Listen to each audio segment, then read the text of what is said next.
തന്നെയാണ് use action learning. നമ്മുടെ കൂടെ ജോലി ചെയ്യുന്ന ആളുകളുടെ ഒരു ലീഡർഷിപ്പ് കപ്പാസിറ്റി മനസ്സിലാക്കുകയും ഒരു ലീഡർഷിപ്പ് ആകാനായിട്ട് അവരെ സഹായിക്കുകയും ചെയ്യുക എന്ന് പറയുന്നത് ഒരു മാനേജറിനെ സംബന്ധിച്ച് വളരെ ബുദ്ധിമുട്ടുള്ള ഒരു കാര്യമാണ്. പക്ഷെ അത് നേടിയെടുക്കാനായിട്ട് ചെറിയ 5 പോയിന്റ്സിനെ കുറിച്ചാണ് ഇവിടെ പറയാൻ പോകുന്നത്. അപ്പോൾ ഓരോ പോയിന്റ്സ് എന്താണെന്ന് നോക്കാം ബ്രീഫായിട്ട്. ആദ്യത്തെ പോയിന്റ് എന്ന് പറയുന്നത് അസൈൻ. അവർക്ക് വളരെ പ്രധാനപ്പെട്ട ഒരു പ്രോജക്റ്റിൻ്റെ ഒരു ചെറിയ ഭാഗമെങ്കിലും അസൈൻ ചെയ്ത് കൊടുക്കുക. അതോടൊപ്പം തന്നെ അവർ എന്തെങ്കിലും ഒരു തെറ്റ് ചെയ്തു കഴിഞ്ഞാൽ അതിൻ്റെ ഫലം എന്തായിരിക്കും, അതിൻ്റെ കോൺസിക്വൻസ് എന്തായിരിക്കും എന്നും അവരെ പോസിറ്റീവായിട്ടുള്ള രീതിയിൽ അവരെ പറഞ്ഞെന്നും മനസ്സിലാക്കുക. സോ ദാറ്റ് അവർ ആ കാര്യം വളരെ സീരിയസ് ആയിട്ട് എടുക്കും എന്ന് ഉറപ്പുവരുത്താൻ വേണ്ടി.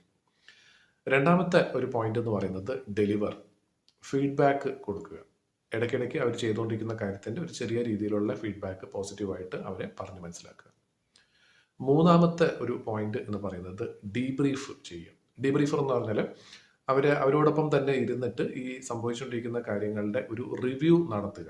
അവരുടെ കൂടെ ഇരുന്ന് തന്നെ റിവ്യൂ നടത്തുക. അപ്പോൾ ഈ ഡീബ്രീഫ് എന്ന് പറയുന്നതിൽ അവരിൽ കുറ്റങ്ങൾ കണ്ടുപിടിച്ച് അവരെ എന്താ പറയുന്നത് ശകാരിക്കുക എന്നുള്ള രീതിയിലല്ല, അവരോടൊപ്പം തന്നെ കൂടെ ഇരുന്ന് ആ ചെയ്യുന്ന കാര്യങ്ങളുടെ ഒരു റിവ്യൂ ഇടയ്ക്കിടയ്ക്ക് നടത്തുക എന്നുള്ളതാണ്.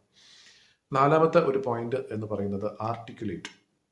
അവർ ചെയ്യുന്ന കാര്യങ്ങളുടെ ആ റിസൾട്ട് നമ്മുടെ ബിസിനസ്സിനെ എങ്ങനെ എഫക്റ്റ് ചെയ്യും എന്നുള്ള കാര്യം അവരെ ഒന്ന് പറഞ്ഞ് മനസ്സിലാക്കുക. അപ്പം നല്ല രീതിയിൽ അവർ മുന്നോട്ട് പോയിക്കാൻ തീർച്ചയായിട്ടും ബിസിനസ്സും തീർച്ചയായിട്ടും മെച്ചപ്പെടും. അത് സ്ഥാപനത്തിനും അതുപോലെ അവർക്കും തീർച്ചയായിട്ടും ഗുണകരമാകും എന്നുള്ള കാര്യം അവരെ പറഞ്ഞൊന്ന് മനസ്സിലാക്കുക. പിന്നെ അഞ്ചാമത്തെ ഒരു പോയിന്റ് എന്ന് പറയുന്നത് ഹെൽപ്പ് ചെയ്യുക.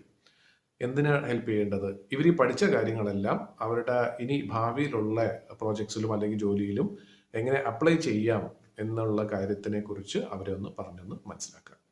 അപ്പം ഇത് ശരിക്കും ആക്ഷൻ ലേണിംഗ് എന്ന് പറയുന്നതിൻ്റെ പോയിന്റ് എന്ന് വെച്ചാൽ എല്ലാ കാര്യങ്ങളും നമ്മൾ ചെയ്ത് പഠിക്കുമ്പോൾ തീർച്ചയായിട്ടും നമ്മുടെ മനസ്സിൽ അത് തങ്ങി നിൽക്കും എന്നുള്ളത് തന്നെയാണ് സത്യം.